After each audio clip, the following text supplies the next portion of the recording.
안녕하세요. 부동산 절세 시대 김리석 회계사입니다.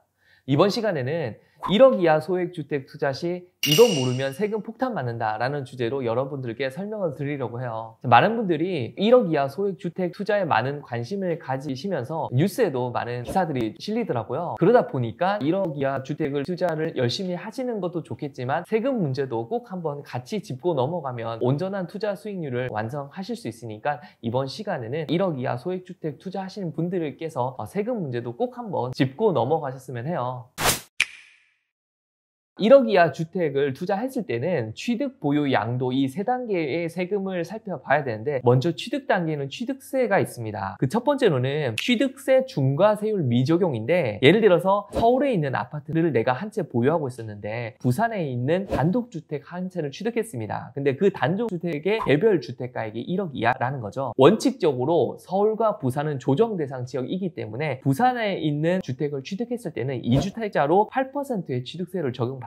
다만 시가 표준액 1억 이하인 주택 취득했을 때는 중과세율을 적용받지 않기 때문에 예외적으로 부산주택을 취득할 때 1에서 3%의 취득세율을 적용받는다는 거고요. 두 번째로는 취득세 중과 대상 주택수에서 제외를 한다는 겁니다. 예를 들어서 내가 부산에 있는 단독주택, 근데 이제 개별주택 가격이 1억 이하의 주택인 거죠. 주택을 한 채 보유하고 있었는데 서울에 있는 아파트 한 채를 취득할 예정입니다. 원칙적으로 부산과 서울이 모두 조정 대상 지역이기 때문에 조정 대상 지역인 서울에 있는 두 번째 아파트를 취득했을 때는 8%의 취득세를 적용받는데 공시가격 1억 이하인 주택이라면 주택수에서 제외를 시키기 때문에 서울에 있는 아파트를 취득하더라도 두 번째 주택으로 보지 않고 첫 번째 주택을 취득한 걸로 봐서 1에서 3%의 취득세를 적용한다는 겁니다. 자, 그리고 세 번째로는 1억 이하의 판단은 전체 주택의 시가 표준액으로 판단을 한다는 겁니다. 예를 들어서 내가 서울에 있는 아파트 한 채를 보유하고 있는데 부산에 있는 단독주택을 20% 지분 투자로 들어가려고 해요. 근데 그 단독주택의 전체 개별주택 가격은 4억인 거죠. 그러면 내가 개별주택 가격이 4억인데 지분 투자로 20%만 들어가니까 4억의 20%는 0.8억. 0.8억이면 1억 이하의 공시지가이기 때문에 나는 이 주택 취득했을 때 주택수에 포함이 안 되고 중과세율도 적용 안 받네. 그래서 부산주택 살 때에는 중과세율 적용 안 받아서 1에서 3%의 취득세율을 적용받지 않을까라고 생각할 수 있는데 그게 아니고요. 이렇게 지분 투자로 취득을 하시더라도 공시가격 1억 이하의 요건은 전체 주택의 공시가격으로 판단한다. 그래서 우리 같은 케이스라면 개별 주택가액 4억 전체로 공시가격을 판단을 하기 때문에 이 4억이 1억을 넘어가므로 부산주택을 취득했을 때는 조정대상 지역에 있는 두 번째 주택이기 때문에 8%의 취득세율을 적용받을 수 있다는 점 유의하시길 바랍니다. 자, 그리고 네 번째로는 취득세 중과세율 미적용과 중과대상 주택수 제외에서 재개발, 재건축 구역 등 정비구역의 주택은 제외하고 있으니까 유의하시길 바랍니다.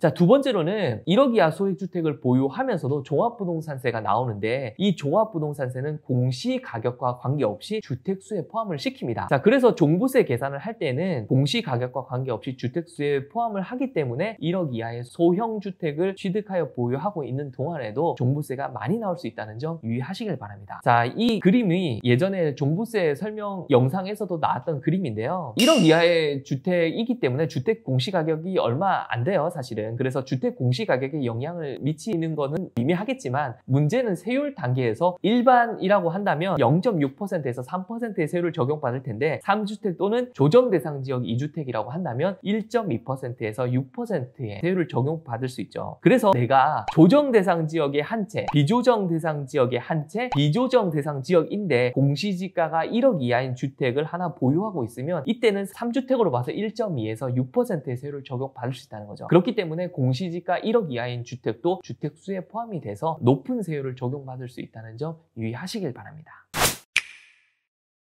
자, 다음으로 양도 부분인데요. 양도세에서는 양도세 중과세율에 영향을 미칠 수 있습니다. 이게 무슨 말이냐면 기준시가 1억 이하의 소형주택을 양도할 때에도 이 소형주택이 주택수에 포함을 시키기 때문에 양도세 중과세율에 영향을 미칠 수 있다는 건데요. 이렇게 중과세율에 영향을 미치더라도 예외가 있습니다. 그 예외 첫 번째로는 수도권 및 광역시, 특별자치시 외 지역에 소재하는 주택으로서 해당 주택의 양도 당시 기준시가가 3억 원 이하인 주택은 중과세율 적용 시 주택 주택수에서 제외하고 중과세율을 적용받지 않도록 하고 있고요. 두 번째 예외로는 2주택자일 경우에는 주택의 양도 당시 기준시가가 1억 원 이하인 주택을 양도할 때에는 양도세 중과세율을 적용받지 않습니다. 근데 만약에 기준시가 1억 원 이하의 주택이 아닌 다른 주택을 양도할 때에는 중과세율을 적용받을 수 있다는 점 유의하시길 바랍니다. 그래서 1억 이하 소형 주택 투자 시의 주의사항을 표로 정리를 해봤어요. 취득, 보유, 양도로 해서 취득 시에는 첫 번째로 취득세 중과세율을 적용받지 않는다. 두 번째로는 취득세 중과 대상 주택수에 포함을 시키지 않는다. 세 번째로는 1억 이하의 소형 주택을 판단할 때에는 그 1억은 전체 주택의 시가 표준액으로 판단을 한다. 네 번째로는 취득세 중과세율 미적용과 중과 대상 주택수 제외해서 재개발, 재건축 구역 등 정비구역의 주택은 제외하도록 한다는 거고요. 1억 이하 소형 주택을 보유할 때는 종합부동산세 계산 시에 주택수에 포함되어 세율 적용에 영향을 미칠 수 있기 때문에 종부세 폭탄에 주의를 해야 할 필요성이 있습니다. 마지막으로 양도를 할 때에는 1억 이하의 소형 주택도 주택수에 포함을 시키기 때문에 양도세 중과세율에 영향을 미칠 수 있다는 점 주의하시길 바랍니다.